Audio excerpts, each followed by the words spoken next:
Good evening and welcome to Tucker Carlson Tonight. Former CIA Director John Brennan has proven to be many things. He is dishonest, having lied to the American people multiple times while working as director of the CIA. He's irresponsible. He's accused his political opponents of treason, a death penalty offense, without offering any evidence at all. But above all, Brennan is vocal. For the past year, he has shouted his views on every possible political topic, as is his right. Well, giving his opinion is literally his job now, actually. He's a cable news pundit. Yesterday, the Trump administration finally revoked his security clearance. Now, why was John Brennan able to keep his top secret clearance after leaving government in the first place? Do other MSNBC contributors have security clearances? If so, what national interest is served by that? And how did somebody so obviously limited intellectually get to be CIA director in the first place? Those are all valid questions. No one on the left even bothered to try to explain any of those things. Instead, they started yelling about how Brennan's rights were being violated. He knows the Russian collusion angle, and that's what Trump is trying to silence. Nixonian-type practices of trying to silence anyone who's willing to criticize this president. The larger implication here is the jeopardy to our First Amendment rights, and by extension, others. Hear that? The First Amendment. Because you really don't have freedom of speech unless you also have a top secret government security clearance. Brennan, of course, agreed with that. He wrote a piece claiming that Trump revoked his clearance, quote, to try to silence anyone who would dare challenge him. Where was Brennan's essay about being silenced published?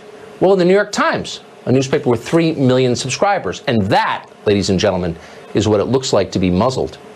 Senator Richard Blumenthal of Connecticut, who not only is a fake war hero, but also a graduate of Yale Law School, argued that Brennan somehow has a constitutional right to a security clearance.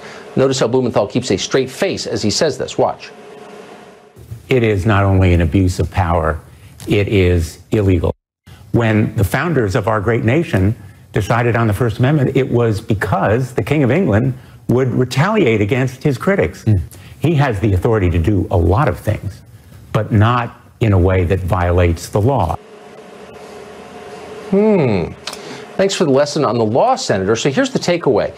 John Brennan has a constitutional right to a federal security clearance, though he does not work for the federal government. You do not have that right. Neither do I or anyone you know. Only John Brennan has that right because he resides in a special class of elites that you are obligated to obey. And by the way, if you disagree with any of that, you are a monster. You are on the side of bloodthirsty dictators like Stalin and Pol Pot. Watch as more dumb people talk. What we're seeing today is this is what dictators do. This is a dictatorial exercise of power that should frighten. It's a clear abuse of power, and it's a mark of an authoritarian dictator. This is a striking move towards authoritarianism. You know, this is what dictators do. They shut down the press, they shut down dissent, they jail their opponents. So he's a dictator. Let that settle in for a minute. If Trump is a dictator, he may be the single most incompetent dictator in world history. For example, he lets all these morons go on cable television and accuse him of crimes, but doesn't do anything about it. They keep talking. Somebody had better alert the secret police. But wait, the secret police are busy right now. They're watching MSNBC and nodding along in agreement. It's that kind of dictatorship, a looser, more Mediterranean version where no one actually gets repressed. Of course, if you're looking for a more Germanic style of authoritarianism, we have that too in the United States. But it's not in the White House. It's in Silicon Valley, which is happy to prevent you from expressing your views in public if they disagree with those views. That's everywhere these days. And yet, amazingly, somehow, the champions of speech you just watched, First Amendment absolutists like Senator Blumenthal, who learned the value of the Constitution while pretending to serve in Vietnam, haven't noticed. It's odd, isn't it? Maybe Mark Steyn can explain.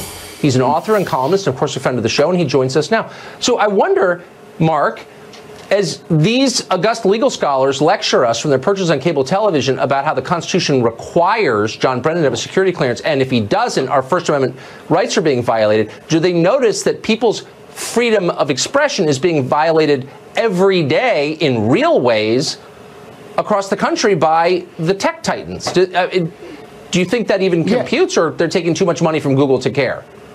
No, you're right. You're right. There's a contradiction there, and the left's position seems to be, which is amazing, actually, when you think back 15 years when they were all going bananas because George W. Bush was supposedly trying to find out what library books you were reading. They're apparently now cool with spooks having super First Amendment privileges. Now, I'm actually with Senator Blumenthal. I think we might as well have a constitutional right to a security clearance because about 3 or 4 years ago, just under 5 million people in this country had security clearances, which is more than the population of New Zealand or Norway. And that's one of the reasons for the dysfunction of the intelligence community. I think it's now down to about 4.5 million with security clearances. But at that level, actually, everybody might as well have security clearances.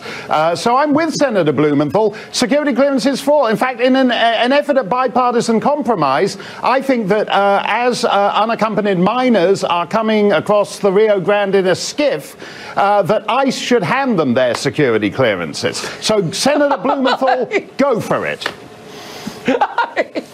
I like that idea, and it's probably going to come true. But the irony, again, there are so many layers of it, but that these are the exact same people who are telling us that we don't have a right to know what our government is doing. We don't have a right to know the pretext under which Carter Page was spied upon by the Obama administration. And we're, by the way, quislings if we ask too many questions. But somehow John Brennan has a right to reclassified information. I mean, how could you make that argument without turning red with shame by dumbness? It's in actual fact, if you read John Brennan's column in the New York Times, it's actually faintly creepy because at one point he actually says at one point, I want to make sure I get this right, that a variety of politicians, political parties, media outlets, think tanks, and influencers. That means you, Tucker, you're an influencer. You're readily manipulated, wittingly and unwittingly, by Russian intelligence. So you, Tucker, you don't even know you're being manipulated by Russian intelligence. But the fact that you're objecting to John Brennan telling you you're being manipulated by Russian intelligence is the clearest proof that you're being manipulated by Russian intelligence.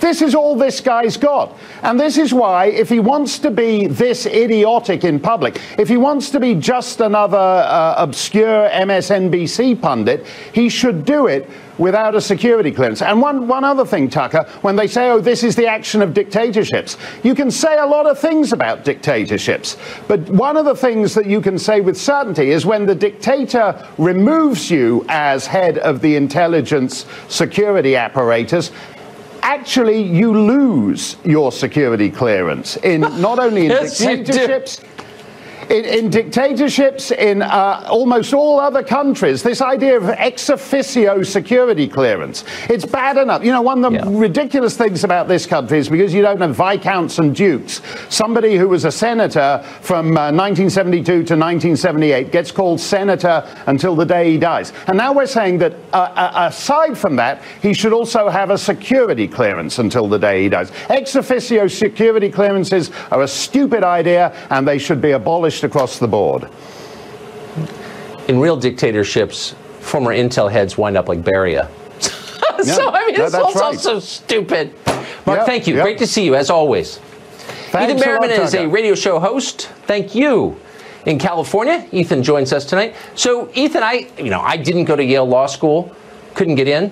But where in the Constitution does it say that former spies are required to keep their security clearances? The issue here, Tucker, is if the government wants to impede on your ability to express yourself, which we have two separate issues happening here. We have the attacks on the free press that are happening, the enemy of the people.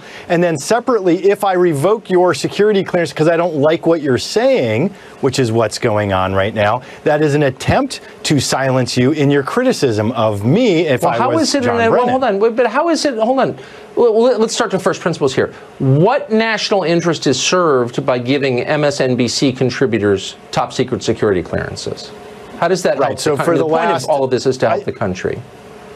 At least the last 6 administrations, maybe it's 5, have retained those security clearances after they've left office, because the current sitting CIA director, for example, may want to refer to the previous CIA director for information about an operation, some inside scoop on why they were doing something or what they were doing. And instead of having to go through a security clearance every single time that they wanted to have a conversation about it, you kept the security clearance in place. I understand how the system, the system has worked, but we're not talking about the system, we're talking about John Brennan. So how does America benefit by John Brennan having a security clearance? I'm completely confused. If the sitting CIA director wants to confer with him about, for example, hey, what led you to investigate the Russians that were visiting the RNC or going to Trump Tower? What was behind your thinking on that? What was the information that led you to hand that over to somebody else? Security clearance. Where were you on this?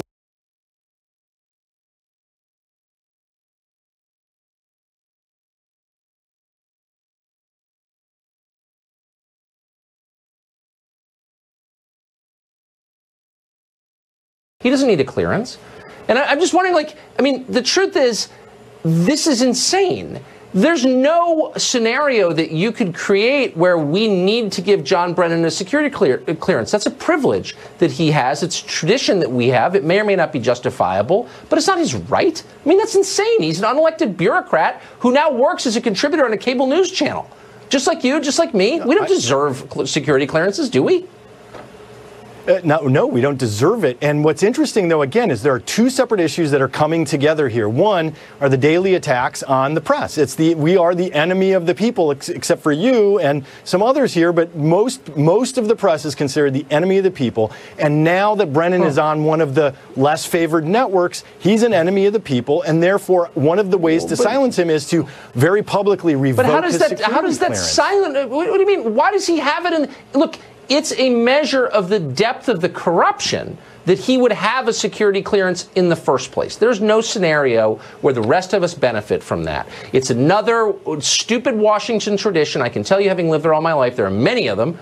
And this is one, and it came to light because this show brought it to light, and it's totally indefensible. So rather than defend it, they're just like, oh, Richard Blumenthal says you have a constitutional right. It's illegal to take away his security clearance. How is that true? Exactly. Well, actually, there's an argument for that. So in administrative law, at least, Tucker, to take away somebody's livelihood, so in this case, maybe his security clearance could be argued that is the source of his livelihood. I mean, why is he at MSNBC, for example? I mean, because he was CIA that tells you right because there. He had security clearance. Oh, I get it. So you're conceding that he's using this. Wait, hold on. What you're saying is that John Brennan is viewing top secret information and using that in his role as an MSNBC contributor. Well, what else are you saying? I'm saying that if that's like central to his livelihood. Well, no, John Brennan shouldn't be using top secret information to which he has special access in his role as a cable news pundit. No? I'm not suggesting that he's using that to view classified information. That is a credential. That is a credential that gives you a job. It's meaningless unless you can exercise it. No, and that's not even why you retain that privilege is so the CIA director has information that is new, for example, since your operation when you were CIA director, to have the conversation about the continuance of the operation. But you can have that conversation. Clearance. You can ask John Brennan whatever you want. He doesn't need a clearance for that. This is a window into how totally corrupt our system is. It's totally corrupt, and the people benefiting from it have no self-awareness at all. Oh, you're violating my constitutional rights. Ugh. Ethan, thanks. It's spinning me up. I appreciate it. Good to see you. Thanks, Tucker. I want to bring you a Fox News alert tonight. The Pentagon has announced a delay, they say, to President Trump's planned military parade. The parade was originally scheduled to take place November 10th, the day before Veterans Day. It has been pushed back to sometime in 2019. The overall cost, which is inspired by a similar parade in France, expected to be $80 million in that ballpark. Obviously, we'll continue to follow the story as it develops. Up next, a Mexican restaurant owner in Texas is being targeted because he dared serve dinner to the Attorney General. He is Hispanic, and so Univision says he should not be allowed to do that. One of its anchors joins us next to explain how that works.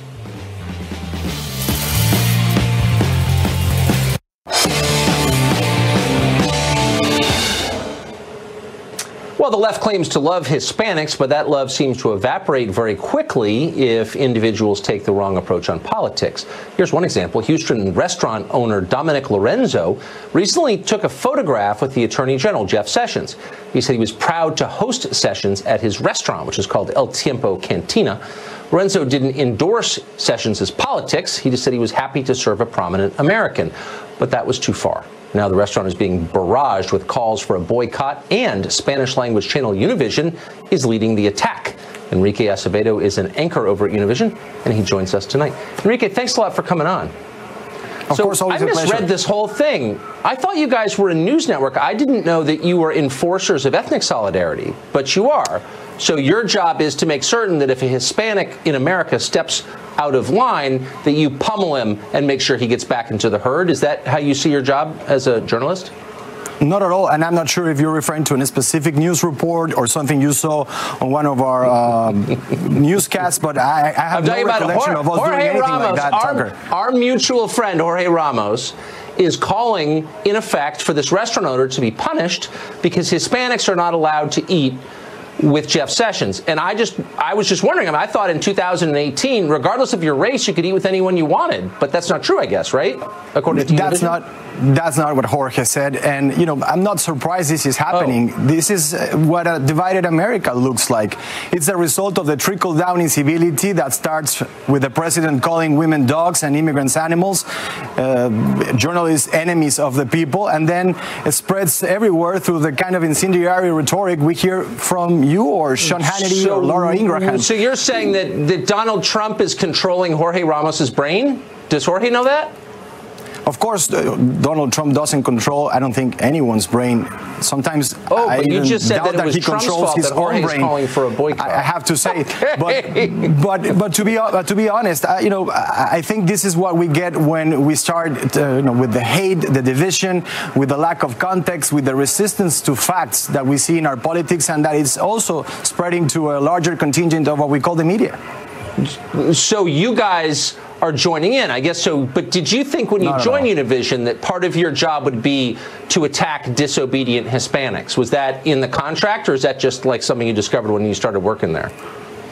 Of course, that's not something that we do at Univision, and you know Jorge very well. You know that. No, it's something you're doing right now. Anything like that either. Oh, no. That's literally exactly what he's doing. He's saying this man is Hispanic, therefore he has no right to say anything nice about the Attorney General of the United States. If this guy was African American or Asian or white, it wouldn't be a big deal, but he's Hispanic, therefore he's not allowed to, because Univision decides what Hispanics are allowed to do.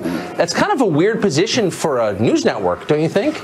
There's something to be said about Jeff Sessions, about a man and the moral contradictions of a man that has opposed every effort to reform our broken immigration system in the last 2 decades, that has led the charge to dehumanize and criminalize immigrants, their story, their culture, and then suddenly shows up at a Mexican restaurant to order huevos rancheros. That's like Cuban officials going to a McDonald's to order a Big Mac after a speech on American imperialism. Wait a second. Was the owner doesn't fly. Was the owner an immigrant? Wait, hold on. Was the owner an immigrant? I thought he was an American. I don't think that makes a difference. There are a lot of immigrants that are American citizens, so it's pretty much. Hold on. Slow down. Hold on.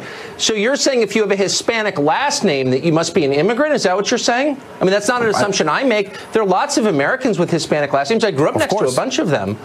Okay, so I mean, like I said, there are a lot of immigrants that are American citizens, so that's a peculiar distinction. I'm aware, but so he's an American. I mean, I'm assuming he is. I hope he is. I hope everyone here is an American. So he's having a meal with the Attorney General of his country, but he's not allowed to because why? Just speak slowly so I can understand this. I didn't say he's not allowed. Of course he's allowed. And I think every restaurant should serve their clients. And we shouldn't, you know, I'm one of those people who doesn't believe in public shaming and in, you know, this type of behavior when we see a public official. It doesn't matter if you don't agree with his politics or with the administration that he works for. I actually think that we should all be for civility. But this is what a divided America looks like. This is what, I'm sorry to say, shows like yours or Sean Hannity's are feeding. Right. So, okay, I'm feeding it, right. This is a confusing time, 2018. Who knows what the boundaries are? I'm totally opposed to illegal immigration. I think that our legal immigration level should be lower because the country's getting too volatile. Those are my sincere views. I also like Mexican food since I grew up on the Mexican border. Should I be allowed to eat Mexican food? No, no. You know, this is, I think, what people are pointing out, the contradiction of attacking someone's culture, someone's story, and then celebrating their food and celebrating part of what they find convenient to celebrate about their story. Well, you think you own tacos now or something? I love this. It's so crazy. No one does, by the way. Oh, really? Because it sounds like you feel like you own tacos. No. I feel like I do. I feel like they're an American food, and I'm going to keep eating them, even though I agree with Jeff Sessions. I'm glad you do. No, and I think everyone should. Tacos, guacamole, and we should all celebrate each other's cultures. We feed off each other. It's what makes us each other's cultures. It's an American diverse food. And stronger. Feeding off each other's cultures, borrowing from each other's cultures, learning from each other's cultures. I'm from San Diego, man. Those are my tacos. Mine. Right. Anyway, thank you. Great to see you. Great to see you, too.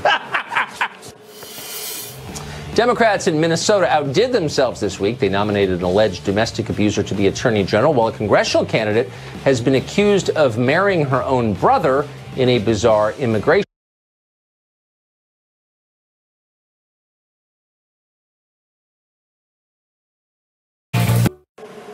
Democrats in Minnesota held their primary elections this Tuesday and outdid themselves. They chose the best and the brightest in the state to contend for high office in November. Among them, DNC Vice Chairman Keith Ellison. He won his primary race for the Attorney General of the state. Amazingly, he was just hit, though, with allegations of domestic abuse, violence against an ex-girlfriend who herself is a liberal activist. Interesting, but it gets weirder than that. A woman called Ilhan Omar won the Democratic primary to replace Ellison in the 5th Congressional District of Minnesota. She has been accused of executing a bizarre immigration fraud involving a marriage to her own brother. We don't make this up, we merely report it. Scott Johnson is a lawyer in Minnesota, founder of the blog Powerline, and a very keen observer of politics in the state. He joins us tonight. Scott, first to the Ellison story. Just to be clear, this is not a conventional Me Too thing. This is an allegation of violence, correct? Correct. But the charges just were made public on Saturday evening, and they are still reverberating. As of this afternoon, the Democrats were asking Keith Ellison to answer questions, which he has so far refused to do. Not all allegations are true, of course, and I think it's always important to remember that. How credible are these allegations? Well, from what I've looked at, I think that they are quite credible. They were originally made by the lady's son on a Facebook post, and they caused people to take a look back at the lady's tweets over the period of time that she was dating Ellison, and she alludes to being the subject of abuse in a Me Too kind of fashion without naming the perpetrator. But in fact, she was dating Ellison at the time. There are photographs of the two of them together, and I think the allegations, it's fair to say, he should not be presumed guilty, but they are serious. I mean, Al Franken was forced out of the Senate for something far less than this. It'll be interesting to see. So tell us about the woman who was just nominated to replace him in the 5th Congressional District, married her brother? Can that be right? Well, I'm still asking myself that question. I got a tip 2 years ago that, in fact, Ilhan Omar was married to 2 guys, and that her brother was husband number 2. And so far as I was able to check it out at the time, it seemed to check out, and I asked her campaign to comment on what I had found, and they sent me back an email from a criminal defense attorney refusing to respond to the allegations and calling me a bigot. Well, after I wrote about it on Powerline, a local reporter for a small online publication called Alpha News, Priya Samsunder, followed up on what I had written, and Priya found all kinds of social media evidence supporting the evidence that husband number 2 was in fact her brother. And as Ilhan explained at the time, she had never legally married husband number 1, who she has always held out as her husband and the father of her children, and explained that she married husband number 2 for a short period of time, 8 years later, but has refused to answer any questions about him in the 2 years since we've been writing about it. You think of Minnesota as such a straight-laced state. I guess we need to revise our view of it. Scott Johnson, thank you very much. Really an expert on that subject, for sure. Thanks. I appreciate your interest, Tucker. Thank you. Drug ODs reached a record high this year. We got the new numbers. Congress's priority naturally is to release thousands of convicted drug dealers back into the streets. We're not making that up either. We'll get to details next.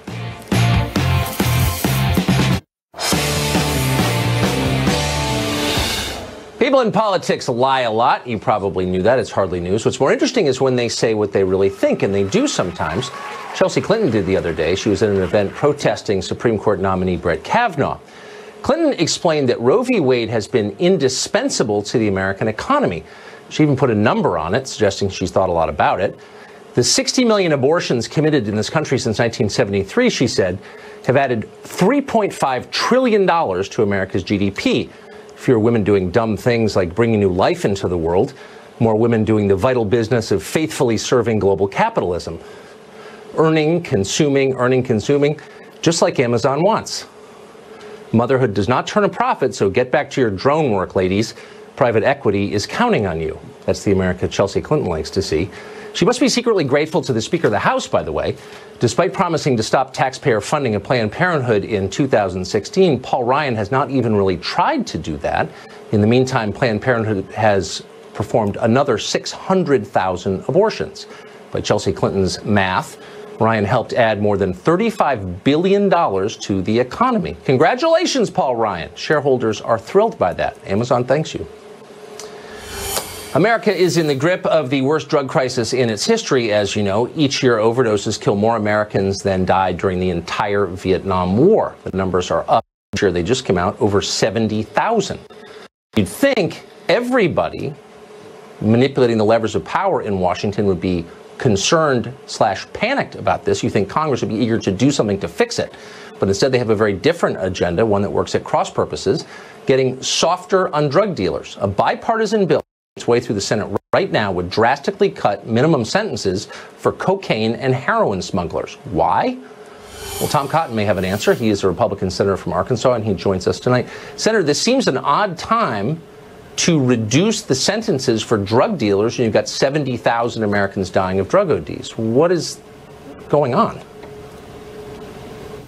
It's a very odd time, Tucker. As you say, just last year, 72,000 Americans were killed from overdoses, which is a new record. Unfortunately, it beat the record from the previous year.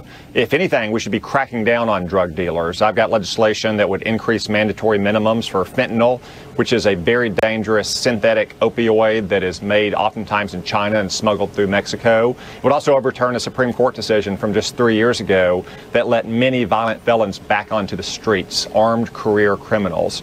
Yet instead, we're moving forward with legislation that may drastically cut mandatory minimums and give liberal judges more discretion to deviate even further from those mandatory minimums. It's very disappointing.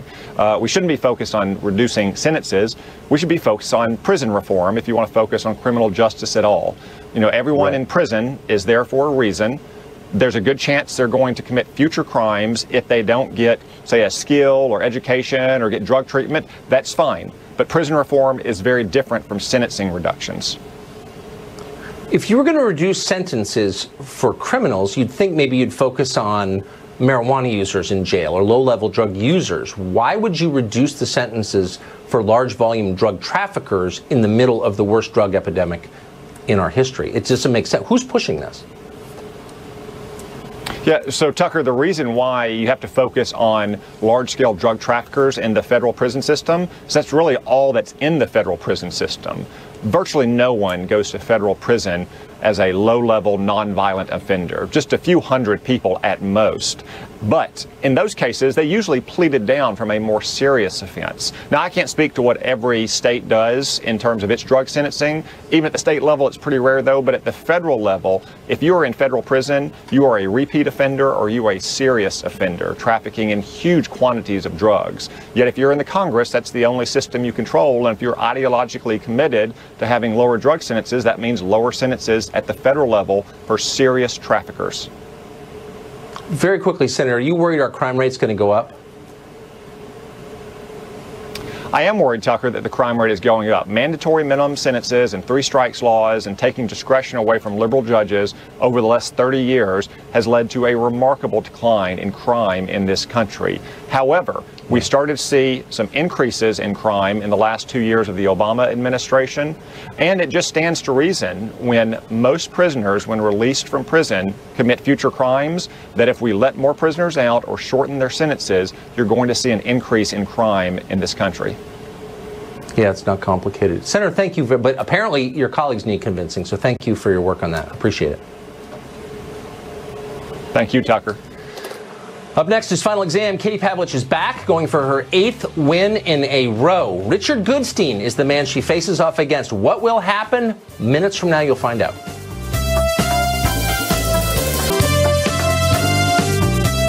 That time has come finally. Final Exam, where we pit the news experts we know best against one another to determine who has been paying closer attention to what happened this week. Defending.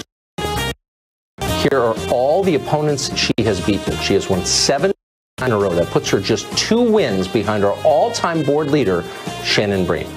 Her challenger this week is attorney, Clinton campaign advisor, frequent guest of this show, and noted news expert Richard Goodstein. Wow, that is. I don't know who came up with that pairing, but this is probably the most intense face-off we've had so far. Can I say, Tucker? I feel like Katie's the Ken Jennings of Final Exam, and I don't know. The Ken Jennings. I don't know whether I can be able to call a friend, and I'm just assuming you can guarantee no Russian meddling, no Russian meddling in this. I hope you. The only thing that's going to help you is prayer, Richard. So get in touch with your spiritual side. Okay, Get ready for it. I know you know as a weekly watcher of this, you know the rules, but for our viewers who are just tuning in, here they are. Hands on buzzers. I ask the questions. The first one to buzz in gets to answer the question. You have to wait until I finish asking the question in order to answer it. You can answer once I acknowledge you by saying your name. Every correct answer is worth 1 point. Every one you get wrong detracts a point from your total. The best of 5 wins. Are you ready? Ready. As ready as I'm going to get. Ready. Let's go for it. Okay, question 1. The mayor of a town in the Commonwealth of Massachusetts says he is going to boycott which beer company because that company's founder thanked the president for giving corporations a tax cut. Katie Pavlich. Sam Adams. Is it Sam Adams? Certainly the most famous Massachusetts beer. Is it Sam Adams? We roll the tape. A Massachusetts mayor is now boycotting Sam Adams beer because the founder praised the president. American brewers make the best beer in the world. Yeah. And the tax reform was a very big deal for all of us. I will never drink Sam Adams beer again. His loss. Well, that goes to Katie. The losers are the people of Massachusetts who are missing out on one of the great beers. Yes. All right, question 2. This is multiple choice. The lawyer for Stormy Daniels, the creepy porn lawyer, says he will run for president of the United States. He's thought a lot about himself, and he says one thing makes him most qualified for his extensive experience with adult film actresses and pornography in general, B, his love of economics, or C, his ability to listen. Richard Goodstein. His ability to listen. You don't is think my it's answer. His experience? His ability. I'm going to stop there. Is it his ability to listen? What makes you a qualified candidate for president of the United States? Number one, I'm smart enough to know that there's a reason why God gave me 2 ears and 1 mouth, and that's to actually listen to people. Good job. We're tied. Creepy porn lawyer. Does work. It helps, I guess, occasionally. Guesswork does work. You're right. I wish you'd gone with the A, but, you know, whatever. People never live down to your view of them. All right, question 3. So we're tied going to question 3. Another multiple choice. Last week in the final exam, we told you about a man taunting bison at Yellowstone, which we would not recommend.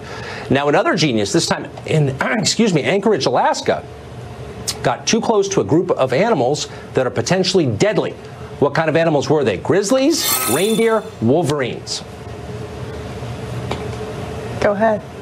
Richard buzzed early. Unfortunately, we have to go to Katie Pavlich. Was it Grizzlies, reindeer, Wolverines?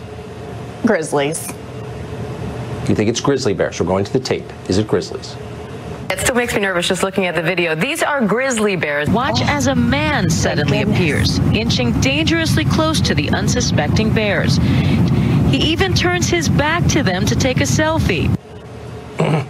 You know, Darwin had a theory. Darwin had a theory. What was it, Tucker? It was, you know what it was. That guy's in the running for a Darwin I know what Award. it was, and it was almost an action there. Indeed. Impressive. Okay, so it's 2-1. Remember, you have to wait until I finish asking the question, and I did cough there, so it was a little confusing. That's okay. Until you answer. Question 4. You still have a shot here, Richard. I know. President Trump says there is a new leader of the Democratic Party. Which member of Congress does the president consider the new face of the Democrats? Maxine Waters. Katie Pavlich. Maxine Waters. Maxine Waters. You mean the future head of the Financial Services Committee? I don't know. Let's see. Is that right? Stand up for what is right and get rid of this man who is embarrassing us all. Well, today, Maxine Waters' birthday wish, it didn't come true, but President Trump did honor her 80th birthday on Twitter. He wrote, quote, "Happy birthday to the leader of the Democratic Party, Maxine Waters. On this program, we'd also like to wish Congresswoman Waters a very happy birthday." Maxine Waters' birthday. I missed it, Richard. No, you were celebrating. You never called me. I would have come.